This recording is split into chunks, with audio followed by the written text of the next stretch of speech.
Auditor குருமூர்த்தியை தவேக தலைவர் விஜயின் தரப்பைச் சேர்ந்த பிரதிநிதிகள் சந்தித்தது தெரிய வந்திருக்கிறது.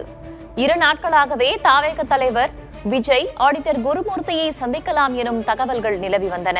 இந்நிலையில் விஜயின் பிரதிநிதிகள் குருமூர்த்தியை சந்தித்திருப்பதாகவும் விரைவில் விஜயும் சந்திக்க வாய்ப்புள்ளதாகவும் தகவல்கள் தெரிவிக்கின்றன. ஆடிட்டர் குருமூர்த்தியை தமிழக வெற்றிக் கழகத்தை சார்ந்த விஜய்க்கு நெருக்கமான நபர்கள் நேற்று அவருடைய இல்லத்தில் சந்தித்துள்ளது அரசியல் பார்வையாளர்களின் புருவத்தை உயர்த்தியுள்ளது. கரூரில் தவேக தலைவர் விஜய் பேசிய கூட்ட நெரிசலில் சிக்கி 41 பேர் உயிரிழந்த சம்பவம் தமிழ்நாட்டையே அதிர வைத்துள்ளது. ஒருபுறம் இப்படி கண்மூடித்தனமாக மக்கள் கூடலாமா?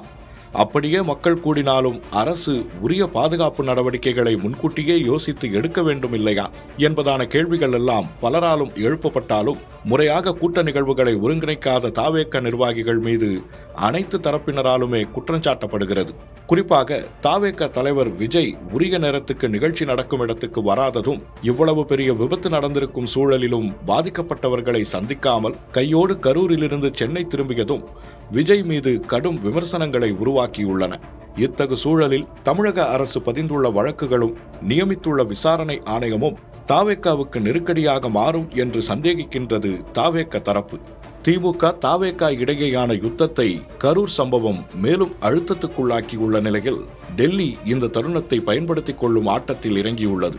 கரூர் விபத்து நடந்த சில மணி நேரங்களிலேயே தமிழக அரசிடமிருந்து தன்னுடைய உள்துறை அமைச்சகம் மூலமாக அறிக்கை கேட்கச் சொன்னார் அமித்ஷா. மத்திய அரசின் விசாரணை அமைப்புகளை தவேக அணுகும் முன்னரே இது நடந்தது. தொடர்ந்து ஆளுநரும் தமிழக அரசிடமிருந்து இந்த சம்பவம் தொடர்பாக விவரங்களை கேட்டார். இதனூடாகவே தேசிய மனித உரிமை ஆணையம் இந்த விவகாரத்தில் தலையிட வேண்டும், சிபிஐ விசாரிக்க வேண்டும் என்று கோரிக்கை விடுத்தார் தவேக முன்னணி தலைவர்களில் ஒருவரும் பாஜகவில் முன்பு இருந்தவருமான நிர்மல்குமார். இத்தகு பின்னணியிலேயே ஆடிட்டர் குருமூர்த்தியுடன் ஆலோசனை கலக்குமாறு விஜய் தரப்புக்கு சொல்லப்பட்டதாக தெரிகிறது. ஆடிட்டர் குருமூர்த்தியை விஜய் சந்திக்குமாறு கூறப்பட்டதாகவும், ஆனால் விஜய் அதற்கு தயங்கிய சூழலில் தவேக தரப்பில் சிலரை சந்திக்க அனுப்பியதாகவும் கூறப்படுகிறது. திமுகவை வீழ்த்த வேண்டும் என்றால் திமுகவுக்கு எதிரான அனைத்து கட்சிகளையும் ஒன்றிணைக்க வேண்டும் என்பதில் பாஜக உறுதியாக உள்ளது.